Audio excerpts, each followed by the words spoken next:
ใจฟังมันญาติโยมก็ตั้งใจฟังผมตั้งใจฟังนี่มันจำได้ดีถ้าหากว่าตั้งใจฟังจำบ่ได้แล้วก็พยายามฟังอย่าให้มันง่วงหลับง่วงนอนเขาตั้งใจฟังเพื่อจดจำนำเอาไปปฏิบัติมันก็ได้ประโยชน์ตัวประโยชน์การฟังเทศคือเขาจำได้คุณเนี่ยตัวเขาจำได้เพิ่นบอกแล้วเขาเอาไปปฏิบัติด้วยตัวประโยชน์ของมันอย่างที่เพิ่นว่าอย่าเที่ยวกลางคืนนะเนี่ยเขาฟังแล้วโอ้เพิ่นบอกว่าบ่ให้เที่ยวกลางคืนเด้เขาก็บ่ไปเที่ยวกลางคืนอย่าเล่นการพนันนะเนี่ยเขาฟังจำได้เพิ่นบอกบ่ให้ไปเล่นการพนันเด้เขาก็บ่เล่นแบบนี้บอกว่าอย่าเกียจข้านการงานนะเนี่ยเพิ่นว่าเขาก็ต้องเป็นคนขยันเหมือนอย่าคบคนพาลนะคือคนชั่วนะมันอย่าคบคนชั่วคนพาลนะเนี่ยเขาก็บ่คบคนชั่วคนพาลเนี่ยอย่าไปดูเขาเล่นการพนันนะเขาก็บ่ไปดูไม่มีเท่านั้นซื่อๆเพียงเขาจำได้อันนี้แต่ว่าพูดได้ไม่ทำไม่มีประโยชน์เลยพูด100 คำแสนคำ10,000 คำล้านคำก็ตามเลยสู้การกระทำเพื่อเดียวบ่ได้เป็นว่ากันพ่อแม่เขาสอนแต่ว่าการฟังดีแล้วการให้ทานดีแล้วเมื่อนี้ก็ต้องซีโทษอีกตื่นเพราะว่าอาจจะได้มาว่าให้ฟังเพื่อเดียวนี่ก็ได้เมื่ออื่นก็จะเดินทางที่แรกก็ว่าที่ยุ่งกันนะต้องขนาบซีโทษอีกการฟังเทศฟังธรรมก็ดีการไปตักบาตรจังหันเพลก็ดีเพื่อหยังเพื่อให้เขาลดละจากความซัวเล่นการพนันเพราะว่าเป็นของบดีบทเจริญเบี้ยลิ้นไพ่อันเดียวด้วยซื้อเลขกันไม่เล่นการพนันนี่เอาใกล้โซนใกล้ปกเล่นการพนันนี่เนี่ยโมเมนต์ทั้งหมดอย่าพอเห็นควรส่วนควรก็จะลงแท่งลงขากันมันอย่าพอเป็นตัวใดที่ชนะตัวที่แพ้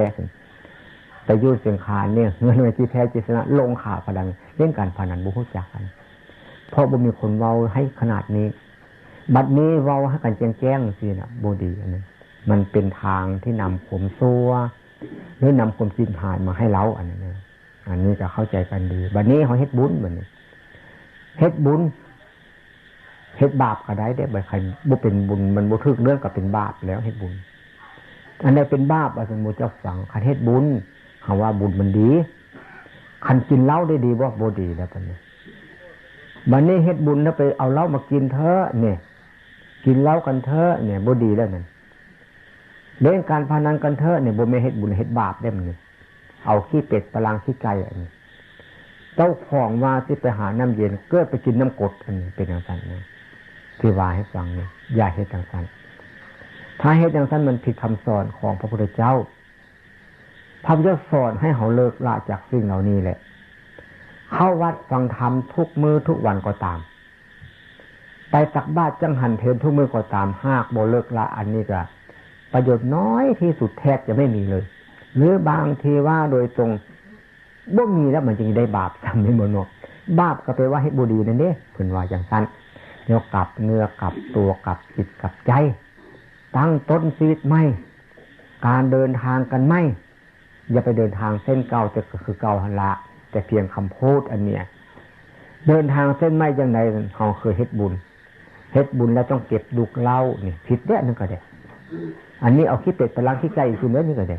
มันเข้ากระทงเดียวกันได้นี่ทำอิดว่าเจ้าของเฮ็ดบุญอย่างลิ้นเบี้ยลิ้นไผ่อยู่บนนี้ยังกินเหล้าเมาสุรากันอยู่แล้วเฉพาะเอาเก็บลูกเหล้าไก่ตุ่ม2 สันเนี่ยเอาขี้เป็ดล้างแล้วพอบ่แล้วเอาขี้ไก่ไปล้างอีกตื้มก็บ่ต้องมันจะมีขี้หมูขี้หมาไปล้างอีกตื้มแน่นแบบนี้มันสิเป็นอย่างนั้นจังว่าให้เข้าใจเรื่องเฮ็ดบุญนี่ถ้าเฮ็ดบ่ถูกบุญมันเป็นบาปคือความชั่วบ่แม่นอื่นไกลละความชั่วนั่นแหละเพิ่นว่าบาปบุญคือยังบุญแล้วคือมันสบายใจเมื่อนี้เนี่ยเขาจะว่าให้ฟังนอนอยู่เขาจะบีบแทงให้เขาจะบีบแทงให้ไผพูดจำบ่ได้แล้วตำสร้างแล้วไผก็นั้นบ้านเฮาเฮ็ดบุญผู้บ่มีเงินมันรีดไถเขาเจ้าเงินจิซื้อข้าวกินก็ทั้งยากอยู่แล้วจิซื้อซื้อผ้ามานุ่งก็ยังยากอยู่แล้วแม้จิซื้อน้ำปลามากินก็ยังยากอยู่แล้วยังไปรีดไถเขาเจ้าเอาไปให้ค้าหมอลำเนี่ยบาปได้ก็ได้นี่แหละเพิ่นว่าทำเหล่าใดเบียดเบียนตนเองและคนอื่นนะ ไม่เป็นธรรมไม่เป็นวินัยไม่เป็นคำสอนของพระพุทธเจ้าไม่ควรศึกษาและไม่ควรปฏิบัติเขาเฮ็ดบุญบ่นั่นบ่แม่นผิดแล้วเนี่ยแสดงว่าเฮาเสื้อความพ่อความแม่ความปู่ความย่าความตาความยายเสื้อผู้นำมาแต่ก่อนนั่นนะผู้นำมาแต่ก่อนนั้นหลงก็มีเด้ผิดก็มีเด้โตมักยังใดจีเฮ็ดไปตามอารมณ์โมเมนต์นี้จังว่าเพิ่นว่าการเป็นผู้นำหาคนดีคนบ่ดีจะเอามานำแต่ก็บ่ว่าบ่ห้ามบ่จำเนาะเฮาอย่าไปเชื่อง่ายๆเพิ่นให้พิจารณาคนสิเชื่อให้มีเหตุมีผลถ้าหากบ่เชื่อโดยเหตุโดยผลบ่แม่นนี่เพิ่นว่าพระเจ้าว่าสันทะความพอใจนี่พอใจในทางที่ดีหรือในทางที่ชั่วคันพอใจในทางที่ดีก็ดีพอใจในทางที่ชั่วก็ชั่วเด้อเงินเท่าใดเขาจะว่า60 บาทเอาไปให้ค่าหมอลำเขาเอากันเงินละ100บ่ได้บ่มีแต่ไปยืมผู้อื่นมาให้นี่ดีบ่หมู่เจ้าซั่นนั่นแหละพินาศจิตหายเอาขี้เป็ดไปล้างขี้ไก่ตัวบ่ตัวเอาขี้หมูไปซ้ำขี้หมาไปซ้ำไปล้างกันก็เพิ่มเข้ามันยิ่งเหม็นแล้วน้อยยังบ่พอใส่2เม็ดเข้าไปใส่3เม็ดเข้าไปใส่4เม็ดเข้าไปเด้เนี่ยเพิ่นน่ะเหม็นเพิ่นนึกว่าเจ้าของต้องการน้ำเย็นน้ำมันมี2ก๊อกพอได้ไปเปิดนึกว่าเป็นน้ำเย็นนึกเกิดไปไข่น้ำกรดเอาน้ำกรดมากินมันก็กัดท้องกัดไส้เข้าไปเนี่ยมันเป็นบาดเป็นแผลมันเน่าเลยน้ำกรดนี่ถ้ากินเข้าไปมันทำให้เขาตายอย่างก็มีเสื้อถึกผ้าเสื้อผ้าเปื้อยก็มีเนี่ยเพิ่นว่าจังซั่นอันนี้เพิ่นว่าทำดีไว้ให้ลูกทำทุกข์ไว้ให้หลานเพิ่นว่าอันนี้ทำผิดไว้ให้ลูกเนี่ยทำบ่แม่นไว้ให้หลานอันนั้นเพิ่นว่าจังซั่นให้รู้จักว่าทำดีไว้ให้ลูกทำทุกข์ไว้ให้หลานทำจังใดมันดีทำจังใดมันทุกข์ไม่ให้รู้จักแต่ผู้ว่านี่ก็คือกันหั่นละแต่ก่อนก็ได้บ่รู้จักเคยเฮ็ดอยู่ละทำบุญแล้วก็เก็บดุกเหล้าเอาไม้ค้อนไปเคาะปอกๆแป๊กๆนี่เฮ็ดกันร้อนมันผิดแต่ว่าเพราะบ่รู้จักเมื่ออายุ46 ปีมานี่ค่อยรู้จักแล้วค่อยบ่เฮ็ดกับหมู่เจ้าเฮ็ดค่อยก็บ่ห้ามแต่ค่อยเขาบ่เฮ็ดนำแม้เฮ็ดบุญบ้านบุญเฮือนค่อยเขาก็บ่ให้จีบมากมวนบุรีเป็นอย่างนั้นแต่ก่อนค่อยนึกว่าจีบมากมวนบุรีให้เจ้าหัวไอ้จัวให้ผู้เฒ่าผู้แก่ไปฟังเทศน์ฟังธรรมนึกว่าได้บุญบ่แม่นอันนั้นเขาว่าซื่อๆได้ว่ากิเลสให้ละกิเลสเขารู้จักกิเลสบ่รู้จักกิเลสว่าแม่นหยังกิเลสเขาว่ามีเงินหลายๆเป็นกิเลสนี่มันเข้าใจผิดนั่นคนมีเข้าหลายๆมีกิเลสตัวนี้มีเสื้อมีผ้าหลายมีกิเลสบ่แม่นอันนี้อย่าเข้าใจผิดมันจิมีกิเลสจังได๋อยากได้คุณหาเอาซั่นว่าเขาได้ยินบ่นางถ้าหากทำบุญคาด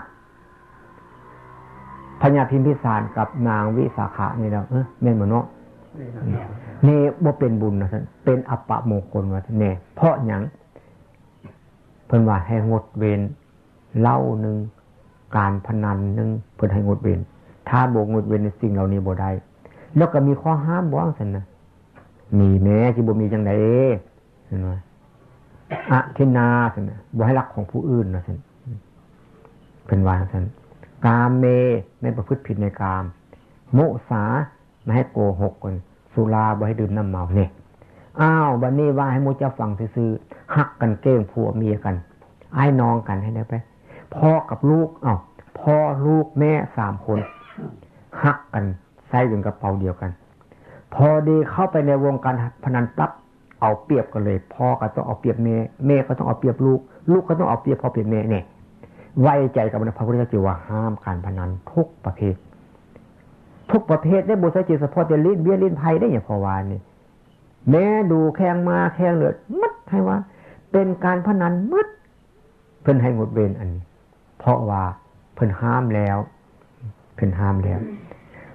รื่องเล่าบัดเนี่ยเพิ่นก็ว่าโตสุรานี่เพิ่นก็ว่าห้ามแล้วนี่เฮาว่าเป็นบุญบ่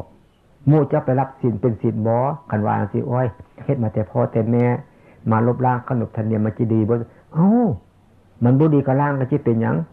ขนบธรรมเนียมของพ่อแม่ปู่ย่าตาทวดมันบ่ดีก็คุณเปลี่ยนแปลงซั่นว่าก็อย่าวัดพัฒนาอันนี้แหละเพิ่นเอิ้นพัฒนาคันพัฒนาไปในทางผิดบ่เอาพัฒนาเฮาไปลิ้นเบี้ยลิ้นไผบ่เอาพัฒนาเฮาไปขี้ลักขโมยบ่เอา พัฒนาไปกินเหล้ากินยาบ่เอานี่พัฒนานี่พัฒนาได้ก็กินมักอย่างไรพัฒนาให้เป็นคนขยันมั่นเพียรนี่เอาอันนี้พัฒนาให้คนรู้จักดีรู้จักชั่วเอาพัฒนาบัดเนี่ยโง่ให้มันหนีไปให้มันสลาดเอาพัฒนาข่มชั่วให้มันหนีไปเอาข่มที่เข้ามาเอาพัฒนาทุกข์ให้มันหนีไปให้บ่มีทุกข์เข้ามาเอาอันนี้ทางสารพระพุทธเจ้าสอนว่าพระพุทธเจ้าสอนของจริงบ่มีที่สอนเพื่อโง่เพื่อเงาเมียหนึ่งสอนคนโง่ให้เป็นคนฉลาดพระพุทธเจ้าบ่ได้ไปสอนพระอรหันต์เด้มีบ่พระพุทธเจ้าสอนพระอรหันต์บ่มีเด้สอนผู้ทุชนนี่แหละให้เป็นอริยบุคคลว่าสอนคนโง่ให้เป็นคนฉลาดเพิ่นว่าแล้วคนมีศีลมีธรรมพระพุทธเจ้าสอนบ่สอนหนักสอนหนาตัวนี้สอนคนกำลังทำชั่วพูดชั่วคิดชั่วให้เขาเลิกละจากการทำชั่วการพูดชั่วการคิดชั่วมาทำคุณดีความงามพูดดีคิดดีนี้เพิ่นว่าอย่างนั้นเพิ่นสอนอย่างซี่สอนให้คนกำลังมีทุกข์มีความเดือดร้อนอยู่นั้นให้จังสั้นมันทุกข์ให้จังซี่มันทุกข์แก้ทุกข์ให้เขาอันนั้นพระพุทธเจ้าสอนหนักสอนหนาสอนจนหมดลมหายใจนี่พระพุทธเจ้าสอนแค่เฮามานี่ก็คือกันบ่ว่าหยังอย่าพอไว้ฟังซื่อๆนี่บ่แม่นห้ามเด้หาว่าห้ามบ่ให้กินให้ทานมันฟังผิดมันเข้าใจผิดบ่ให้กินให้ทานกันแม่นให้กินให้ทานกันแม่นว่าจังได๋กันแม่นพอเป็นเรื่องสมมุติที่จริงนั้นพระพุทธเจ้าทานเสื้อทานผ้าทานเงินทานทองให้ว่าอมิสสบูชานี่แหละทานตั้งแต่พื้นดินพี่ซอดอกนิฐาผมพุ้นพระพุทธเจ้าก็ยังบ่ได้ซื้อว่าทานบ่ได้ซื้อว่าเข้าใกล้พระพุทธเจ้าบ่ได้ซื้อว่าบูชาพระพุทธเจ้าเพิ่นว่าการทานธรรมย่อมสนทานทั้งปวงการทานธรรมเป็นการทานอย่างสูงสุดในพุทธศาสนานี้เพิ่นว่าทานอันใดได้ท่านหนึ่งทานความด่าเขาเรียกว่าโทสะทานความโลภเรียกว่าลักของเขาอยากได้ของผู้อื่นโดยไม่ใช่เหตุผลเพิ่นว่าทานความหลงมันหลงผิดทานหมดซะนอกจากท่านทานความยึดมั่นถือมั่นกูเป็นพ่อมึงกูเป็นแม่มึงกูเป็นปู่มึงกูเป็นย่ามึงสู่ว่าเกิดเมื่อวานนี้อย่ามาสอนกูบ่แม่นผิดทานให้เขาเลยลูกสอนพ่อก็มีพ่อสอนลูกก็มีปู่สอนหลานก็มีหลานสอนปู่ก็มีฟังแล้วมันมีเหตุมีผลต้องเอาไปปฏิบัติเพิ่นว่าอย่างนั้นทำให้พุทธศาสนาเจริญบัดนี้เราทำบุญให้ทานเนี่ยพอไปเทศบุรีรัมย์เขาจะเฮ็ดกฐินสุทธินังวัตเมธานังอาสาวกยวหังโหตุข้าพเจ้ายินดีในทานการถวายของข้าพเจ้านี้จงถึงซึ่งความดองสันดานท่านกล่าวว่าพระนิพพานในอนาคตการเบื้องหน้านนทนสาธุสัมภวาคนอย่างน้อยต้อง 300-400 คนวันนี้อย่าพอก็ถามญาติโยมมาที่นี่อยากได้สวรรค์ใช่ไหมครับอยากได้นิพพานใช่ไหมครับใครต้องการตายเดี๋ยวนี้เนี่ยมิดจัดเป็นเสียงเดียวกันเมื่ออีกตื่มเนี่ยมันเป็นนั้นคนมันเข้าใจผิด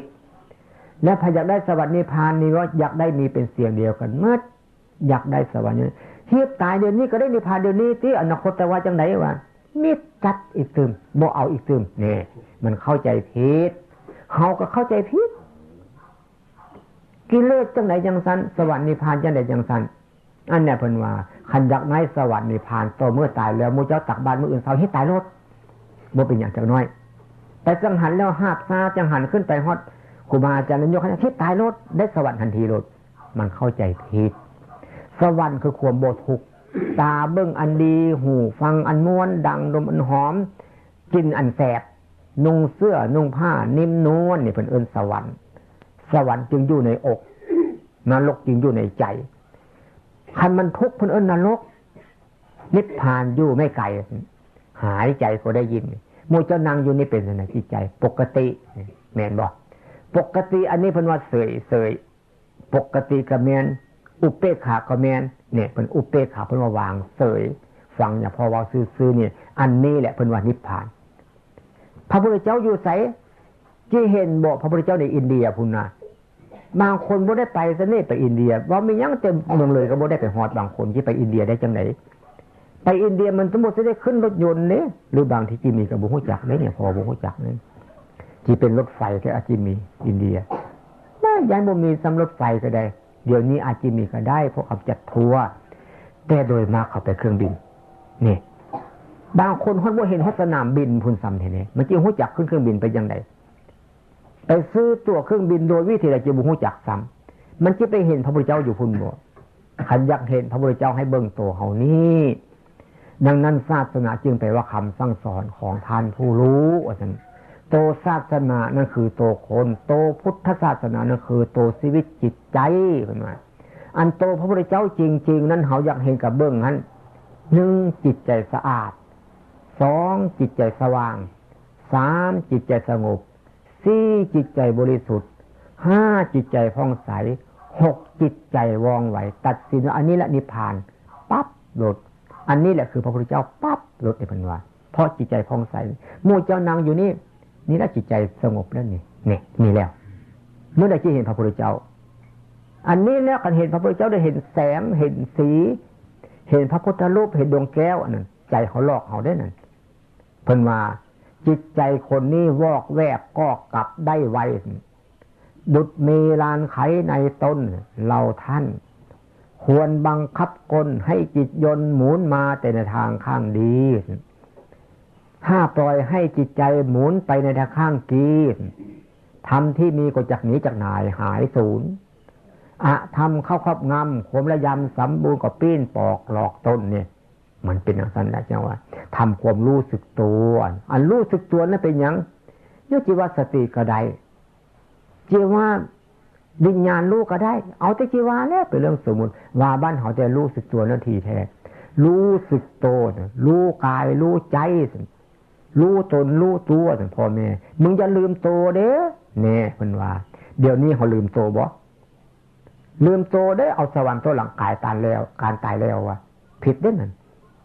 เนี่ยเฮ็ดอาหารมื้อนี้นี่ปรุงไว้จาก3ซื้อมื้ออยากไปกินกระบูดแล้วนะแล้วเฮ็ดซานี่ซานะอย่างที่กินน่ะมันมีที่ใดในโลกนี้เอาบ่เสื้อไปเฮ็ดรอมันก็ได้นี่นะอย่าพอบอกความจริงคันบอกความจริงอ้อยผิดแล้วบ่เป็นคำสอนของพระพุทธเจ้าสิเอาพระพุทธเจ้าสอนอย่างไหนพระพุทธเจ้าตายไปแล้ว450ปีพุ่นนะอย่างได้สังขารนายครั้งที่5พี่อย่างได้เขียนไว้เอาบัดนี้ถามเบิ่งนี่ถามผู้ใดเนาะที่มีอายุมอดเฮียมอายุจักปีแล้ว52ปี52มากบ่อยู่นะไอ้นั่นอายุจักปี40มากนะหลายคนคุณอันนี้อายุจักปี24ครับฮะ24จำไปแล้วอายุ24ปีนะพ่อเธอยังไหมยังครับแม่ยังไหมบอกครับพ่อแม่สอนคำแรกที่สุดจำได้ไหมเฮ็ดยังอยู่จำบ่ได้เนี่ยอายุ20กว่าปีไปจำบ่ได้อันนั้น450ปีจากสุขดอายุ80ปีนะอายุ80ปีตายนะให้วันได้ไปเรามารู้450ปีบัดนี้ตั้งแต่พ่อแม่ยังอยู่ยังจำบ่ได้นี่นะมันไม่ใช่ไปจำได้จังได๋จังซั่นแต่อย่าไปทำลายเอาไว้หั่นแหละเพิ่นว่าอย่าไปยึดไปถือแต่ยึดไปถือในทางที่ผิดมันก็ผิดคันผู้ฮู้มาสอนอ้อยแล้วกันเนี่ยแล้วกันใจอ่อนม้อยเข้าไปเลยว่าจิตใจหดหู่จิตใจเศร้าหมองจิตใจอ่อนแอจิตใจเงอะงะจิตใจเลวไหลจิตใจอ่อนเพลียโอ้ยจีวาเสนกวาแล้วของเรื่องสมมุติจิตใจบ่เข้มแข็งถ้าหากว่ามีคนมาว่าจิตใจฝังคนนั้นว่าจะได้แปลกหูได้อีตานี่ว่ามันจริงบ่เนาะพิจารณาเบิ่งมันคันว่าสวรรค์อยู่ในชั้นฟ้านี่พ่อแม่กูตายไปแล้วเมื่อเห็นเขียนหนังสือมาหากูเพิ่นก็ได้เคยเฮ็ดบุญเฮ็ดทานอยู่นี่อีพ่ออีแม่เนี่ยสั่งกูบ่เนาะก็คิดจังซั่นเป็นคนมีปัญญาอันนี้คันบอกแล้วมันลบล้างประเพณีเพิ่นเอาอีกติมละพ่อแม่ตายบัดเนี่ยแกงปลาเขาให้พ่อให้แม่กินนี่มันคิดผิดเนี่ยพ่อได้เฮ็ดมาแล้วเรื่องบุญพ่อตัวโง่เด้บ่มีคนมาว่าให้ฟังเนี่ยอยู่ที่มืดมันก็ต้องมืดอยู่แต่คนอยู่ในถ้ำคันมีผู้มาว่าให้ฟังต้องเปิดมุงออกมาอย่าอยู่ในมุงเปิดออกมา เปิดประตูออกมาเยซูปิดตัวไว้คันปิดตัวไว้บ่ได้เห็นเพิ่นเด้คันอยู่ในมุ้งบ่ได้ออกมาเห็นเพิ่นเด้อยู่ในมุ้งสิเห็นหลังคามุ้งบ่ลูกทรงของมุ้งเพิ่นยังได้เห็นบ่จ้อยบ่เห็นแล้วเนี่ยเพิ่นว่าจังซั่นแต่มุ้งนั้นมันดีอยู่แล้วกันเห็นกันยุงได้เพิ่นว่าแต่กันเหือดบ่ได้กันมุดบ่ได้มันเข้าไปอยู่ในถ้ำนั้นเป็นหยังมันมืดคันผู้ใดมักหลับตาก็ไปอยู่ดีแล้วแต่ว่าได้ประโยชน์จากไหนคันย่างไปบ่ทึกเลือกกระตกเหวตายซ้ำเพิ่นว่าจังซั่นคันมีคนมาเว้าต้องฟังพ่อแม่เฮาเจ็บไข้ได้ป่วยนี่นะยังสมมุติเอาเนี่ยพ่อนี่ก็ได้ป่วยมาแล้วไปใส่มาใส่ลูกยากนั่งยากไปแล้วลูกเต้าลูกหลานเอาข้าวอ่อนๆอาหารดีๆทำฮ้อนๆก็บ่ฮ้อนหลายแต่พอดีกินข้าวซะพอคันแม่ก็กินข้าวซะแม่นี่โอ้ยแม่กินบ่ได้แม่บ่สบายเอาไว้ให้แหละลูกเอ้ยนี่แค่มากบ่อีแม่ดูดยาบ่พอยังว่าเกี่ยวมาให้แม่ลองบ่จักน้อยก็แน่เพิ่นว่าคันพ่อก็มวนมาให้พ่อบ่จักน้อยดูสูบเข้าไปเป็นจังได๋พ่อแม่สิมีแฮงจักน้อยตายซ้ำเขากินน่ะมันยังบ่ตายอันคำมากของยานั้นบ่มีเลี้ยงชีวิตเฮาได้ยาพ่อฮู้จักเลิกแต่มื้อนั้นเจนเท่ามื้อนี้ยาพ่อบ่เว้าหาจาฮอดจาฮอดไปหยังเพิ่นเอิ้นกิเลส1,500ตัณหา108เพิ่นว่าเกิดขึ้นอยู่ไสเกิด1อดีต2เกิดในอนาคต3เกิดกับปัจจุบันฮู้จักอดีตบ่ฮู้จักอนาคตบ่ฮู้จักปัจจุบันบ่ฮู้จักเป็นจังได๋อดีตก็เมื่อวานนี้แล้วก็สิว่าได้อนาคตได้ก็มื้ออื่นพุ่นแหละปัจจุบันนี้อยู่กำลังนั่งอยู่นี่เด้อเนี่ยแม่นอยู่อันบักกิเลสคือหยังบ่เห็นเป็นหยังเขาว่าคนตายเฟืองคนเป็นอัมพาตตายครึ่งนึงแล้วคันตายเข้าไปหนักๆเข้าไปตายหมดชีวิตลงประเดียวเพิ่นว่าจังซั่นจะฟังธรรมะที่มันบ่ฮู้จักคนตาเดียวเขาเอิ้นตาบอดคนหูเดียวเขาเอิ้นหูหนวกแต่ตาสองตาหูสองหูแกเป็นอัมพาตแล้วมันตายเฟืองลงเพิ่นว่าอย่าเป็นจังซั่นเฮาฟังให้มันมีสติปัญญาเพิ่นว่าจังซั่นเพิ่นว่ากิเลส 1,500 นั้น1เกิดขึ้นในอดีต 500เกิดขึ้นอนาคต500เกิดขึ้นกับปัจจุบันมันอยากเฮ็ดอยากทำเดี๋ยวนี้เนี่ย500กิเลส 1,500 355บ่แม่น352เด้คัน352บ่แม่นเด้35ที่ว่า 1,500 กิเลส 1,500เกิดขึ้นที่ตรงนี้บ่แม่นเกิดขึ้นที่อื่นที่ไกลอยู่บ่แม่นมาเกิดตั้งแต่พ่อแต่แม่พ่อแม่สร้างไว้กรรมเก้ากรรมไม่เนี่ยมันเข้าใจผิดก็ดีอยู่แล้วอันมันหลอกไว้คือเพิ่นว่าจ้าอยู่พิบาลได้ยินซื้อจ้าอยู่พิบาลซื้อก็บ่อยากไปมอแล้วมันยานก็ดีอยู่อันนั้นให้เข้าใจว่าไผบ่มาซอยเฮาได้ซอยได้แต่เฮาเฮ็ดดีกับเฮ็ดชั่วเท่านั้นตัณหา108เป็นจังได๋เกิดขึ้นในอดีตเกิดขึ้นในอนาคตเกิดขึ้นกับปัจจุบันอดีตเกิดขึ้นเท่าใด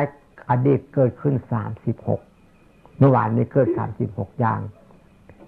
มื้ออื่นนี่เกิด36อย่างเกิดในเดี๋ยวนี้เฮาบ่รู้จักซึ่ง339อันนี้36 368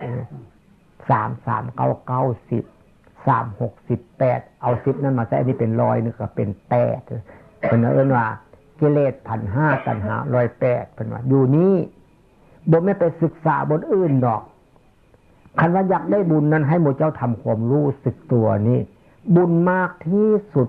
คือความรู้สึกตัวบาปมากที่สุดคือบ่รู้สึกตัวบ่รู้สึกในอดีตบ่รู้สึกในอนาคตบ่รู้สึกในปัจจุบันนี้เองถ้าเรารู้สึกปัจจุบันนี้แล้วความมืดนั่นก็จะค่อยหายไปความบ่รู้ก็จะค่อยหายไป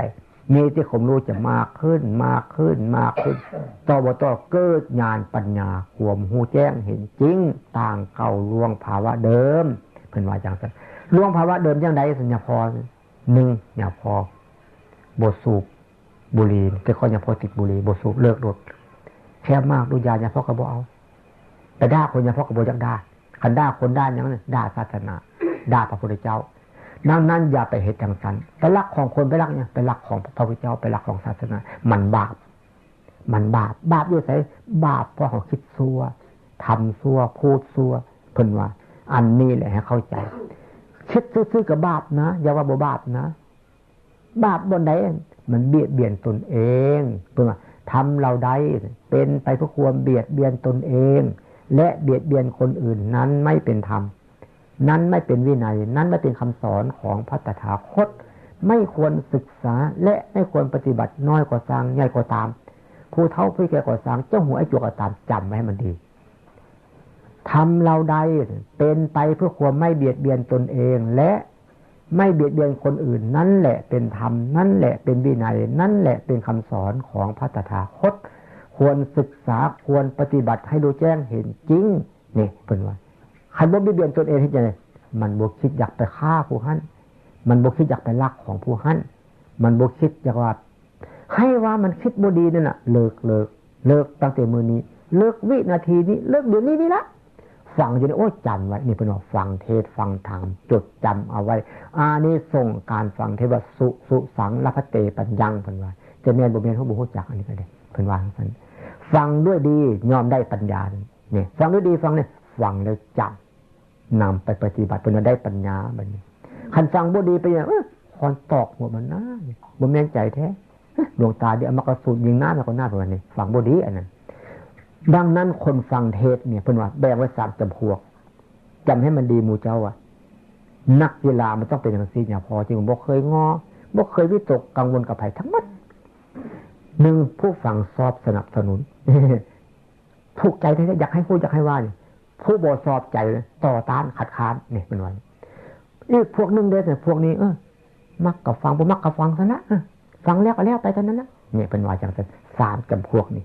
เป็นจังไดบัดนี้จำพวกนึงบ่พอใจก็ขัดขวางที่เฮ็ดนั้นก็ผิดเฮ็ดอยู่นี่ก็ผิดนี่เพิ่นว่ามันบ่ดีฟังแล้วเชื่อโลกก็บ่ได้ฟังแล้วบ่เชื่อก็บ่ได้นี่เพิ่นว่าจังเฮ็ดได้แล้วซั่นเคยได้ยินบ่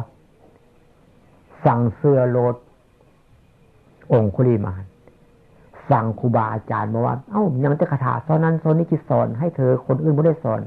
แม่ท่านนี่เป็นลูกศิษย์ดีที่ดีไปฆ่าคนไปนี่ฆ่าคนเอาด้วยมือมาให้แล้วพันคนแล้วที่สอนมนต์หายตัวให้ดำดีๆองคุลิมานเป็นคนมีศรัทธาจริงแล้วตักฆ่าคนไปเลยนี่ฝั่งเสื้อรถอันบ่ดีอันนั้นบ้านนี้ไปเจอพระพุทธเจ้าเขาพระพุทธเจ้าก็เลยองคุลิมานก็เลยถามเราหยุดแล้วหยุดทำไมพระพุทธเจ้าตัวเอาซั่นสมณะคนคิดตัวซั่นบ่แม่นตัวเราหยุดแล้วซั่นหยุดทำไมแล่นไปหันยากไปทางกจิวาซั่นบ่แม่นเราหยุดความชั่วหยุดการทำชั่วหยุดการพูดชั่วหยุดการฟังและพิจารณาหาเหตุผลที่อย่าพอไว้ฟังเนี่ยอันนี้ควรเสื้อบนไหนอยากสูบบุหรี่นะเฮ็ดตู้น้อยๆไว้ซองบุหรี่จากบาทนั่นเอาไปทิ้งใส่หันเฮ็ดออมสินไว้เนี่ยได้เงินไว้หันบุสูบมื้อนี่เมื่อน่าอยากสูบบุหรี่ซึ่งเอาเงินไปทิ้งออมสินหันซื้อบุหรี่สูบแล้วนี่เอาไว้หันฮอดเดือนนึงแล้วเงินออมสินบ่ได้หาแล้วบัดนี้ได้แหละค่าบุหรี่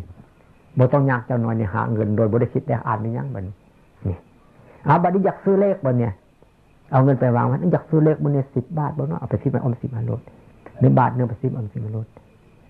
ฮอดเดือนนึงบ่อยากซื้อได้อยากเถื่อไปเปิดออมสินซื้อลอตเตอรี่แล้วนี่เพิ่นว่าให้ฮู้จักหาให้ฮู้จักเก็บ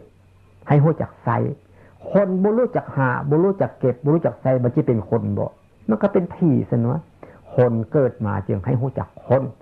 เกิดกับคนมันก็เป็นคนแข้งขาหน้าตามือเท้าเป็นคนจิตใจอาจเป็นผีก็ได้เป็นสัตว์นรกก็ได้เป็นสัตว์เดรัจฉานก็ได้เป็นเปรตก็ได้ให้ว่าเป็นได้ทุกอย่างเป็นเทวดาก็ได้เป็นมนุษย์ก็ได้เป็นพระอินทร์พระพรหมก็ได้ที่สุดเป็นพระอริยบุคคลก็ได้เป็นว่าอย่างที่ว่าคนเนี่ยเกิดมาให้รู้จักเป็นคนแล้วดีๆเนี่ยหน้าที่ของคนคืออย่างใดรู้จักเคารพนับถือพ่อแม่อ้ายน้องของเฮาเพิ่นให้รู้จักเคารพนับถืออันนั้นถ้าหากบ่รู้จักเคารพนับถืออันนั้นก็มันจะเป็นคนที่ยังได้จังซั่นดูถูกกันนี่นั่นเพิ่นว่าบ่ใช่คนได้ดูถูกผู้อื่นนี่คนลืมโตได้นั่นคันคำมาว่าให้ตัวเขาเครียดอีกตื่มเขาจะว่าให้เขาบ่ให้เขาเครียดเนี่ยเพิ่นว่าคนลืมตัวนี่เหมือนกับคนตายแล้วมันเหม็นเด้เฮาไปจุบไปฟังได้แล้วบัดนี้ อันคนตายบ่ทันเน่าบ่ทันหมดลมหายใจแล้วเหม็นยิ่งกว่าอุจจาระเด้เพิ่นว่าจังซั่นเด้พระพุทธเจ้าเพิ่นสอนให้เข้าใจเรื่องมันเลยจะว่าคนเกิดมาเป็นคนรู้จักคนรู้จักหน้าที่ของคนรู้จักปฏิบัติตนเองรู้จักความทุกข์และความสุขของตนเองเลี้ยวไปหน้าพุ่นแดเลี้ยวขึ้นหลังแดเลี้ยวเบื้องขวาแดเลี้ยวเบื้องซ้ายแดเพื่อว่ารอบตัวเลี้ยวรอบตัวเบื้องรอบตัวคันเบื้องแต่ทางหน้าก็เห็นแต่ลูกเห็นแต่หลานเห็นแต่ให้เห็นแต่นาเห็นแต่พุ่นแล้วลืมโตแล้วบ่นี่คันเลี้ยวแต่หลังก็เลี้ยวไปทางซี่ก็ลืมตัวอีกทีเลี้ยวเบื้องซ้ายเบื้องขวาคันว่าสิเข้าใจบ่ให้ว่าเลี้ยวเมื่อวานนี้กูทำชั่วอย่างแดนี่เลี้ยวหลังนะเมื่อก่อนนะกูทำชั่วอย่างแดเลี้ยวไปเบื้องข้างโอ้กูคบคนอย่างไรเด้เนาะคบคนขี้เหล้าบ่เนาะคบคนเลี้ยเบี้ยเลี้ยไผ่เลยบ่เนี่ยเพิ่นว่าอย่างสัน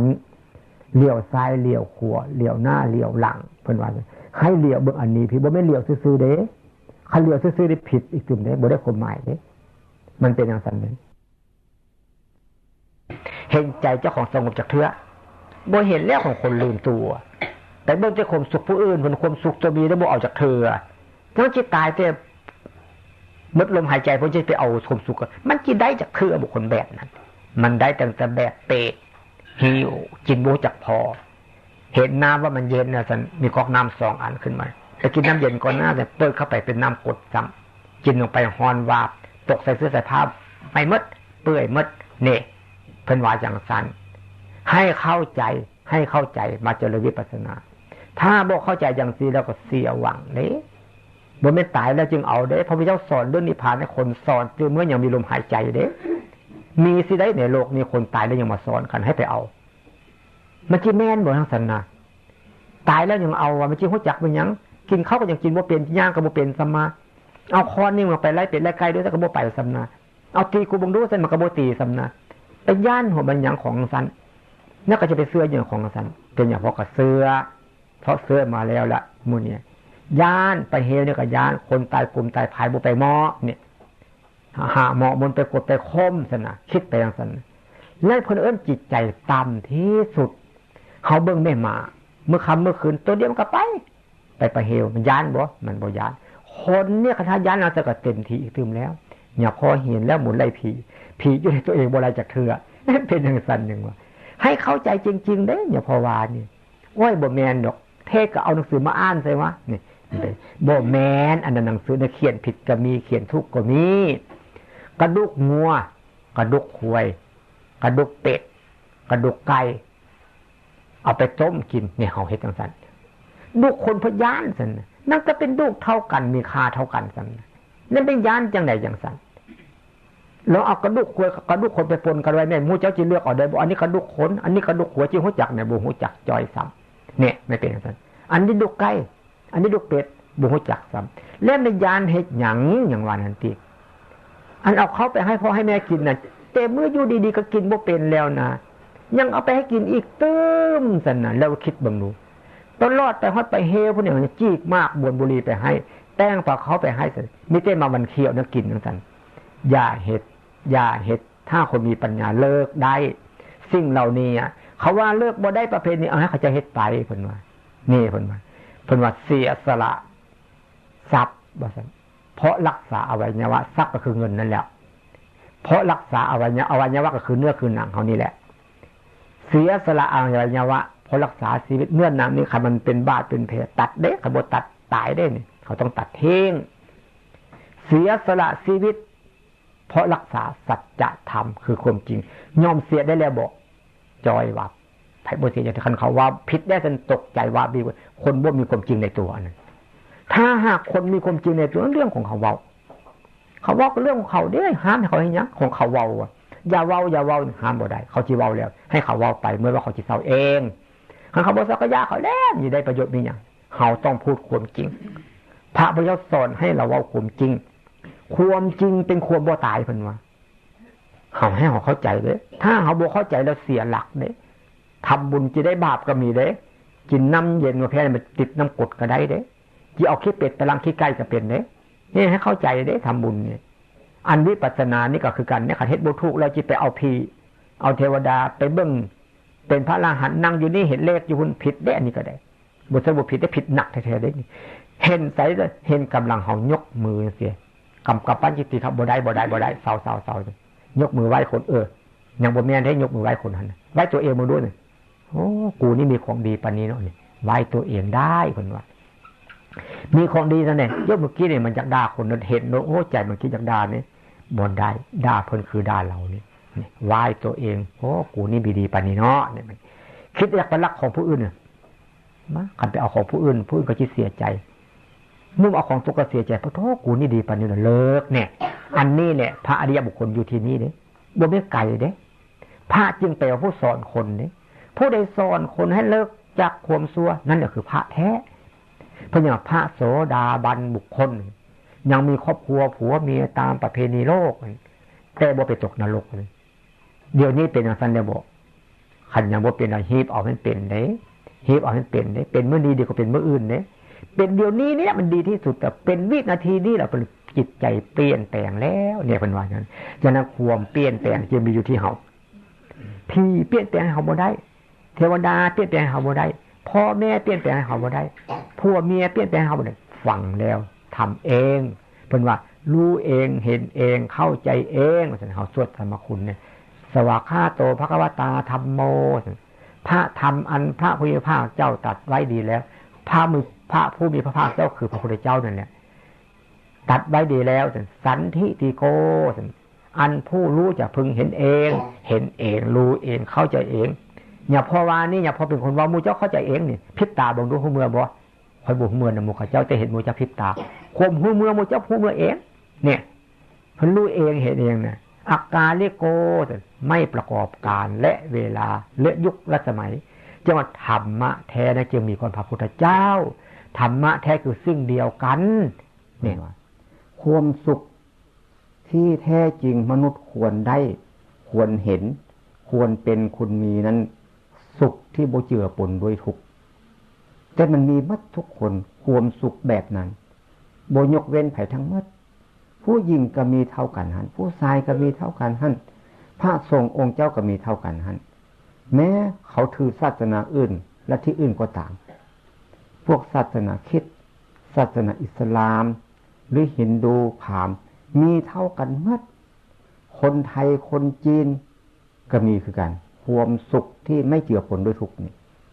ดังนั้นพุทธศาสนาจึงสอนธรรมะที่เป็นสากลคำว่าสากลเนี่ยเป็นของทั่วไปธรรมะที่เป็นสากลมันมีอยู่กับโลกอันนี้และก็มันมีมาก่อนพระพุทธเจ้าคุณพระพุทธเจ้านั้นเป็นคนดุเป็นคนขยันและเป็นคนศึกษาก็จริงพูดก็จริงทำก็จริงเลยได้พบได้หูได้เห็นแล้วก็นำมาสอนคนในประเทศอินเดียคำว่าสวรรค์นิพพานเนี่ยมันมีมาก่อนคุณนี่บทเสด็จพระพุทธเจ้ามาบัญญัติขึ้นมานี่แต่มันหมดคนศึกษาหมดคนรู้หมดคนปฏิบัติแล้วก็เลยมืดเฮามานี่ก็เช่นเดียวกัน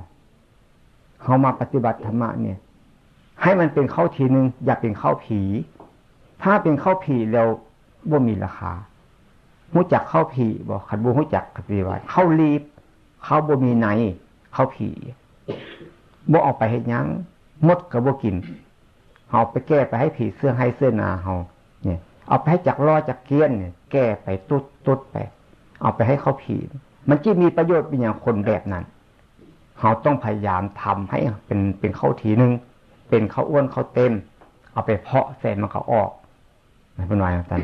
ถ้าเป็นเข้าทีนึงแล้วดีที่สุดแหละให้ว่าเมืองไทยเขาเนี่ยก็เป็นเข้าทีนึงแล้วก็ดีละ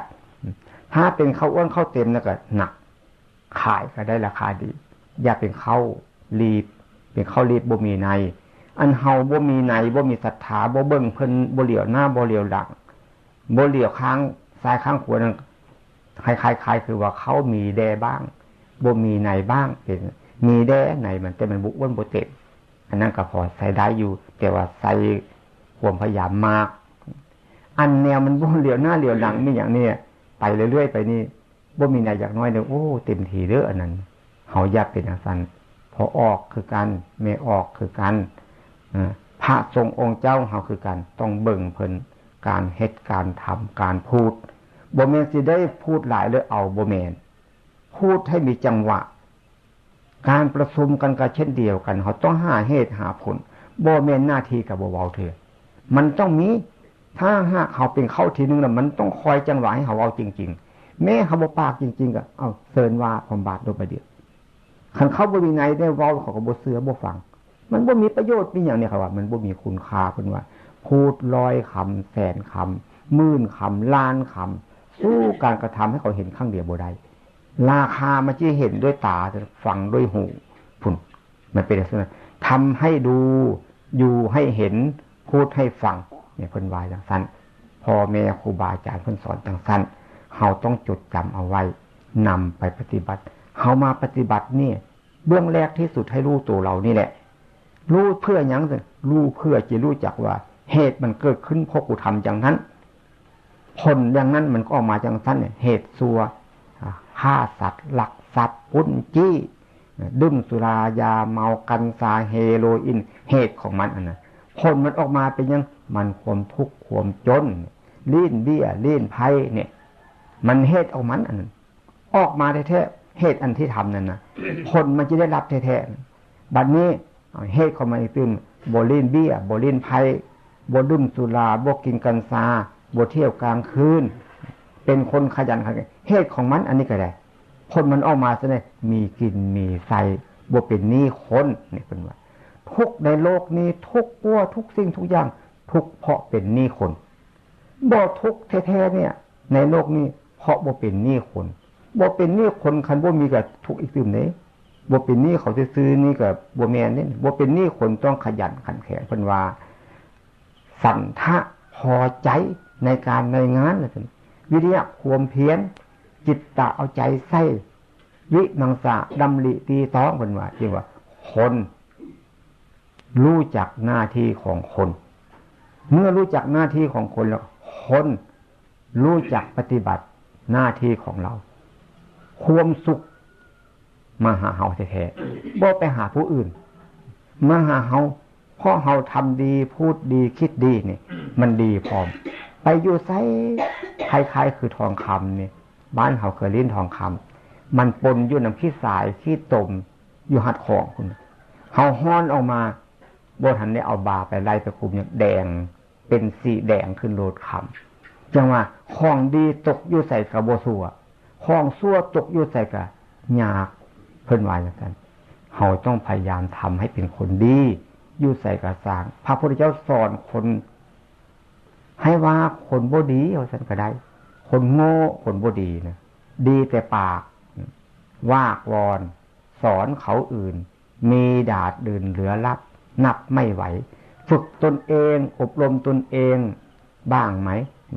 ฝึกตนเองเนี่ยมันฝึกยากคุณว่าฝึกตนเองอบรมตนเองบ้างไหมฝึกคนอื่นได้ฝึกเราได้จริงจะดีไปฝึกแต่คนอื่นพุ่นตัวเองบ่ฝึกเพิ่นว่าภิกษุขนมเม็ดภิกษุนะเพิ่นว่าภิกษุลามกสันดานนกกาเนี่ยกามันฮ้อมมื้อเช้ามาบ่ทันฮอดกาเพิ่นว่านั้นบ่ดีอันนั้นน่ะคนมีแต่พูดมันบ่ดีสันดานนกกานี่มันเฮ็ดหยังแดะหน้าที่ของมัน1มันฮ้อง2มันลักกิน3มันตื่นดึกนี่เอาจังได๋บัดนี้เอาย่างกาแต่อย่าทำย่างกานี่เอาบ่ใดเอาบ่มันตื่นดึกอย่าทำอย่างใดอย่าทำอย่ามันลักกินกับมันฮ้องอย่าเอาเลือกเอาจังว่าเห็นคนต้องเบิ่งเป็นครูเฮาได้ทั้งหมด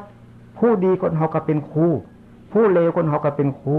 ผู้เสมอเฮาก็เป็นครูเป็นได้เพราะอย่างไรผู้ดีคนเฮาเนี่ยเพิ่นออกหน้าให้เข้าใจกันผู้ต่ำคนเรานั่นน่ะนำหลังเฮามาเฮาก็เลี้ยวหลังเบิ่งโอ้อีตานี่มันโง่ขนาดนี้เด้เฮาอย่าโง่จังซั่นวันนี้ผู้ไปคนหน้าขอโทษเราย่างถูกต้องนี่เป็นครูของเฮาคนที่ย่างเคียงเฮาไปยังเสมอเฮาการงานเสมอเฮาดีชั่วถึงเฮาก็เบิ่งอันนั้นก็ดีอันนี้ก็ดีอันนั้นผิดอันนี้ผิดเป็นครูเฮาได้3คนนี่เพราะจังว่าสิ่งที่แวดล้อมเขานั้นเป็นครูเขาได้ทุกอย่างสิ่งที่แวดล้อมเขานั้นน่ะ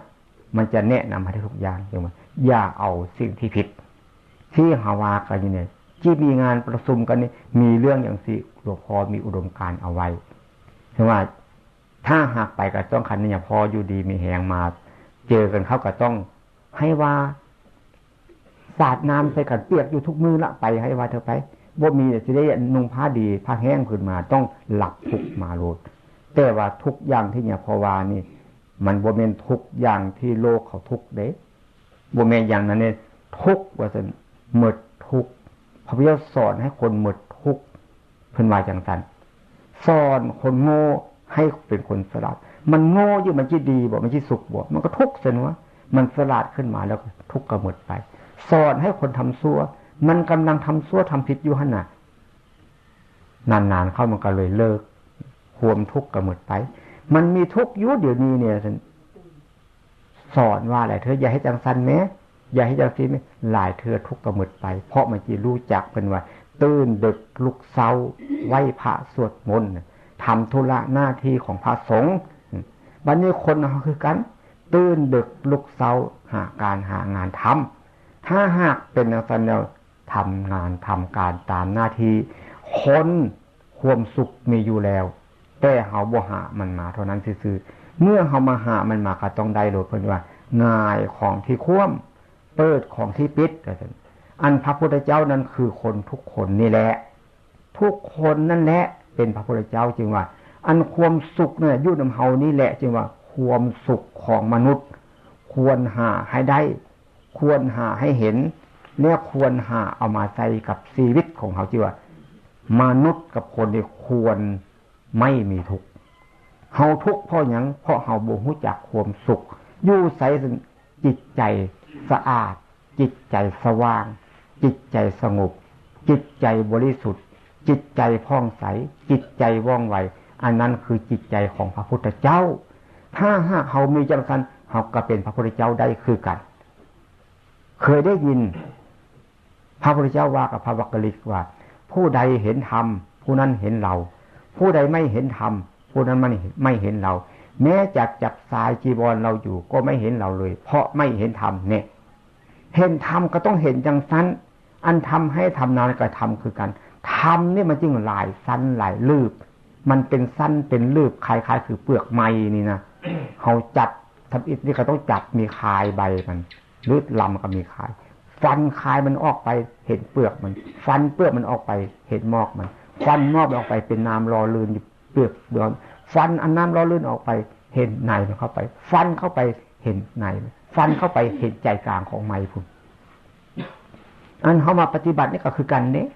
มันจะเห็นไปอย่างนั้นเนี่ยทำอิฐนี่เห็นตัวเขาเนี่ยแต่ก่อนรู้จักตัวเขาเลยว่าต่อมามันจะเห็นความทุกข์คือโทสะโมหะโลภะมาอยู่นี่เลยต่อไปเห็นอันนั้นแล้วก็เขารู้ตัวเขาเลยเห็นทุกข์เขาก็เศร้าเรื่องนั้นเนี่ยกระบุทุกข์บัดนี้ต่อไปเขาปฏิบัติเห็นโทสะโมหะโลภะแล้วมันเป็นทุกข์เมื่อเห็นอันนี้แล้วก็เวทนากระบุทุกข์สัญญากระบุทุกข์สังขารกระบุทุกข์วิญญาณเพิ่นเอิ้นศีลอันนั้นศีลอันใดศีลห้าหนึ่งเห็นรูปจิตบุทุกข์เพิ่นเอิ้นว่าศีลขันธ์ห้าเนี่ยสองเห็นโทสะโมหะโลภะแล้วเวทนาบุทุกข์สัญญาบุทุกข์สังขารบุทุกข์วิญญาณบุทุกข์เนี่ยเพิ่นเอิ้นศีลห้าเพิ่นศีลขันธ์สมาธิขันธ์ปัญญาขันธ์ขันธ์มันอยู่จังซี่อันขันตักน้ำกินกับขันนึงขันอันนี้แหละมีสิทธิ์แล้วมันโบทุกเขาไปรับสิทธิ์อยู่นั่นน่ะมองซื้อคงบ่รู้จักได้นั่นจึงว่าหน้าที่ของคนมันควรได้รับความสุขแบบนี้มันบ่ได้รับความสุขแบบนี้เพราะอย่างเพราะมันโบฮู้มันบัดนี้ปฏิบัติเข้าไปเนี่ยความยึดมั่นถือมั่นมีแต่เก่าแต่ก้อนพุ่นน่ะเลิกละเพิ่นว่าเนี่ยอุปทานหมดไปเนี่ยกิเลสหมดไปตัณหาหมดไปกรรมคือวิบากมันกำหนดไปพร้อมความทุกข์แบบนั้นเพิ่นว่าอย่างนั้นพระพุทธเจ้าเพิ่นสอนอันนี้เป็นหน้าที่ที่ทุกคนควรรู้ควรเห็นควรเป็นควรมีและควรได้เพิ่นว่าต่อไปบัดเนี่ยเราจะรู้จักความสงบนี่สงบแบบบ่รู้อันนึงสงบแบบรู้อันนึงเพิ่นเปรียบเทียบว่าฤาษีเป็นผู้มีฤทธิ์จำแรงแปลงกายเรียกเอาสัตว์โลกทั้งหลายมารวมกันเพื่อจะให้คนกับสัตว์พูดกันได้เพิ่นว่าจังซั่นอันหาว่าแมงวันจึงว่าเป็นฝ่ายสัตว์เดรัจฉานหรือทุกประเภทคนบัดเนี่ยเป็นศาสตราจารย์ผู้รู้เชี่ยวชาญทั้งหลายมันพัฒนาไปผิดคนแมงวันมันบ่พัฒนานำด้วย สัตว์โลกทั้งหลายจึงยกมือให้แมงวันส่วนคนที่เป็นศาสตราจารย์กับคนยกมือให้พอดีผลที่สุดมา คนพัฒนาไปเร็วเครื่องบินก็ได้เว้ากันบัดสุดท้ายแล้วจริงมาว่าแบบนอน คันว่าไปแบบนอนคนมันจิบเข้าโครงกันจึงว่าคนมันพัฒนาถนนหนทางพัฒนาเสื้อผ้าถ้วยสามจามบ่วงแต่งเนื้อแต่งตัวนี่มีเครื่องเป็นสุดๆเดี๋ยวนี้มันไปไวผลที่สุดพัฒนาฮอตลูกระเบิดปืนนี่พัฒนาก็ไปยิงกันตายบัดนี้อยากให้ตัวแมงวันสัตว์โลกทั้งหลายมาพัฒนาให้มันมีความรู้อย่างเขานั้นบัดนี้ให้เลือกเอาฤาษีให้เลือกเอาก็ได้แมงวันแก่แมงวันอะไรนี้แมงวันนี่มันเข้าคนได้1สัตว์มันก็ไปตอมได้คนมันก็ไปตอมได้แม้ที่สุดกองอุจจาระมันก็ไปตอมเอาไปเบิ่งแน่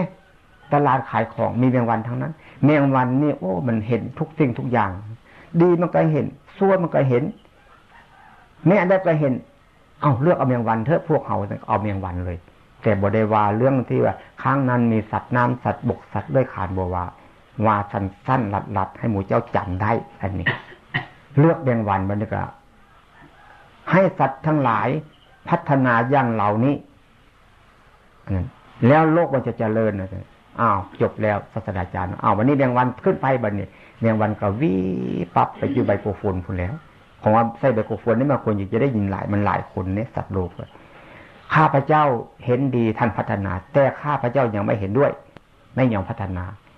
ข้าพเจ้าอยู่ด้วยกันแล้วไม่มีความทุกข์ไม่มีความเดือดร้อนแม้แต่มดดำมดแดงก็ไม่เดือดร้อนนะทำไมเดือดร้อนอย่างไรไม่เดือดร้อนเพราะหมู่เจ้าเนี่ยสร้างถนนหนทางเดือดร้อนให้หมู่ใครผิดเอาฆ่าจับสัตว์เล็กสัตว์น้อยมากินบ่เทศเฉพาะจับสัตว์มากินซื้อแม่สร้างยาพิษขึ้นมาสร้างลูกระเบิดขึ้นมาทิ่มใส่หมู่ค่อยมันเดือดร้อนหมู่เจ้าก็เดือดร้อนคือกันไม่พัฒนาหมู่เจ้านี่บ่อยากเจริญไม่อยากเจริญแบบนั้นอ้าวแมงวันพัฒนาแบบใดจะพัฒนาวาลัดได้บัดนี้ข้าพเจ้าอยากพัฒนาให้เอายาพิษไปขุดหลุมฝังว่าซั่นพวกข้าพเจ้าอยากพัฒนาให้เอาลูกระเบิดไปโยนลงน้ำมหาสมุทรทะเลเพื่อให้หมดหมู่ข้าพเจ้าที่มีความสุขย้อนปูปลานาน้ำก็สิบ่ตายต้นไม้ต้นตอกก็สิบ่ตายข้าพเจ้าก็สิบ่ได้ตายพวกท่านก็สิบ่ได้ตายเอาทางใด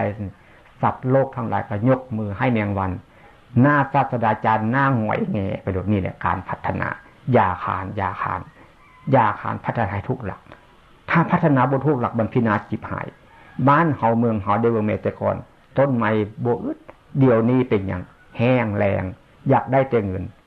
นมันทำประโยชน์ทางอย่างให้มีประโยชน์ถ้าใส่เป็นบ่มีประโยชน์ใส่บ่เป็นเพิ่นว่าห้วยเฮาเนี่ยมีน้ำบ่แต่ก่อนมันไหลอยู่เดี๋ยวนี้บ่มีน้ำไหลปูปลาน้ำมีแต่ก่อนตัวเทาตัวหอยมีเต็มหมดนาเนี่ยพอแต่ก่อนนาหมูปลาหนอมนี่อยากกินเทาจะลงมาทานน้ำก็มีอยากกินหอยลงมาทานน้ำก็มีปลาก็มีเดี๋ยวนี้เนี่ยพอไปเบิ่งแห้ง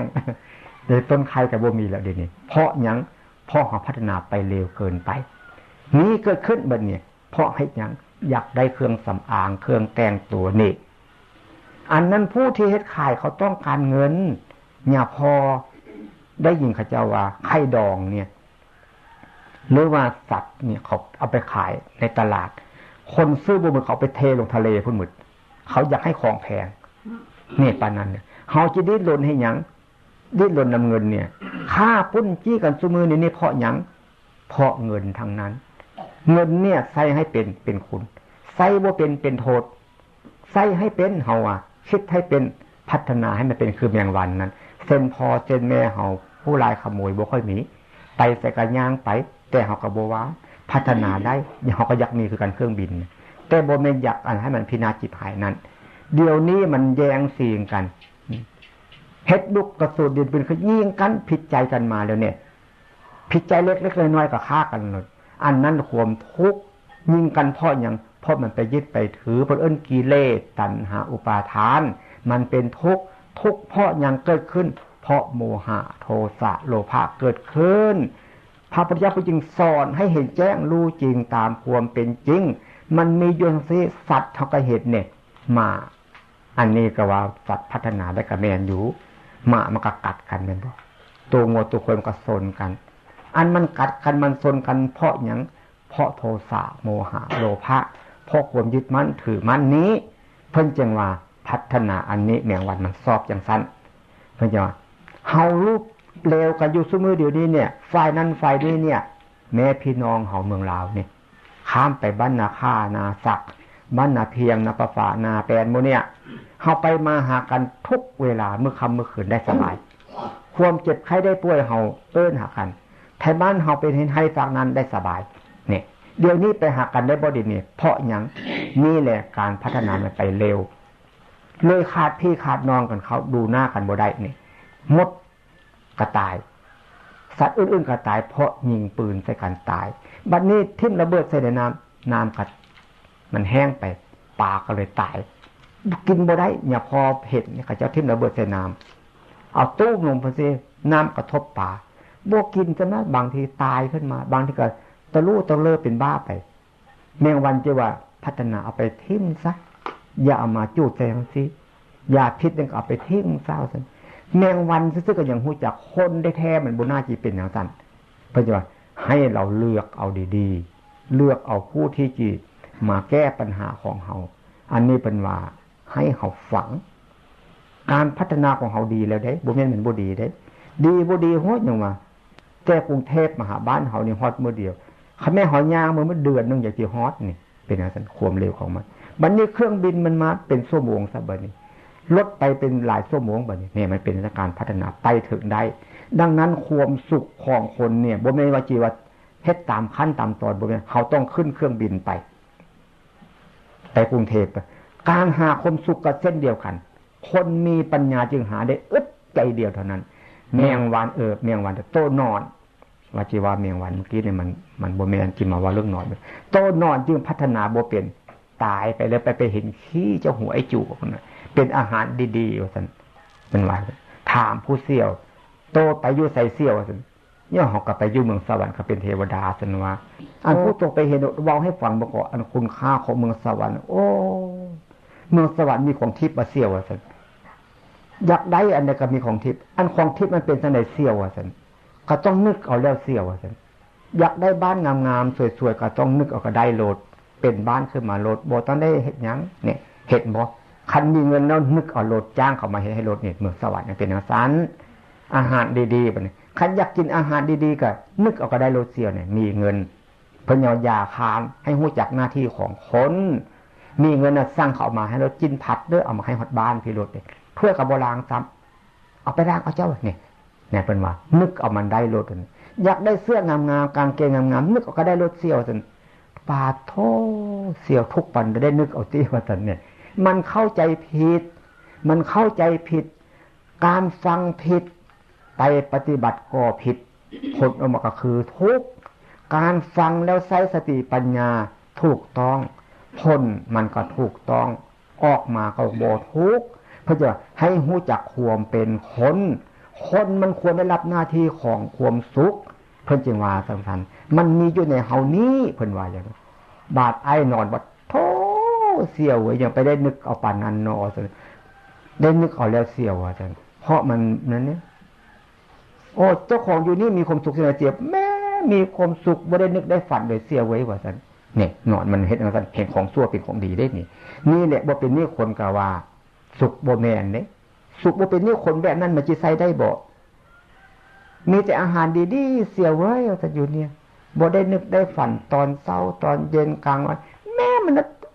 ให้ว่าอยู่กับอาหารดีๆนี่เสียว่าซั่นนอนก็นอนดีๆนิ่มๆนวลๆนอนมันเป็นคนได้แม่นบ่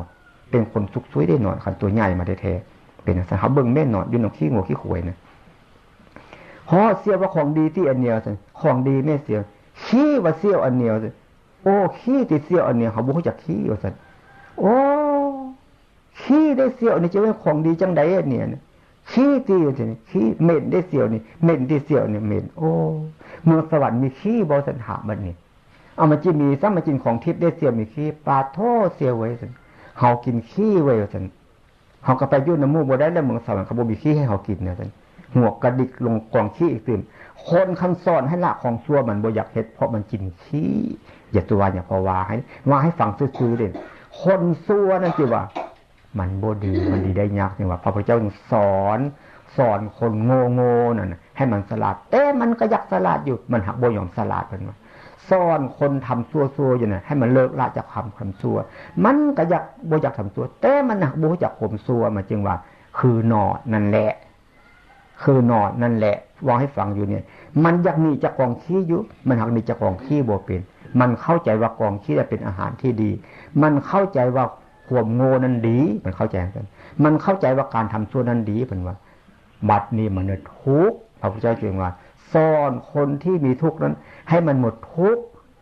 คันถ้าคนมีปัญญาเพิ่นสอนจังซั้นพุทธศาสนาเนี่ยเพิ่นสอนจังได๋ความสุขมันมีอยู่ในเฮานี้อึดใจเดียวเอื้อมมือให้ถึงโลดเพิ่นว่าจังซั้นความสุขอยู่ไสสุขนึงเฮานั่งอยู่ดีนี่เพิ่นเอิ้นจิตอันนี้เพิ่นเอิ้นว่าความสงบความสงบก็เอิ้นสันติก็เอิ้นอุเบกขาก็เอิ้นอยู่ซื่อๆก็เอิ้นจิตใจอยู่ซื่อๆก็เอิ้นเอาแต่เฮาจิเรียกเพิ่นว่าภิกษุทั้งหลายหากประพฤติปฏิบัติตามพระธรรมวินัยคำสอนของเราตถาคตนี้มรรคผลนิพพานก็จะไม่ว่างจากโลกนี้เฮามานั่งอยู่เนี่ยแปลว่าเฮาปฏิบัติตามคำสอนของพระพุทธเจ้าให้เฮามีสติรู้สึกตัวการเคลื่อนการไหว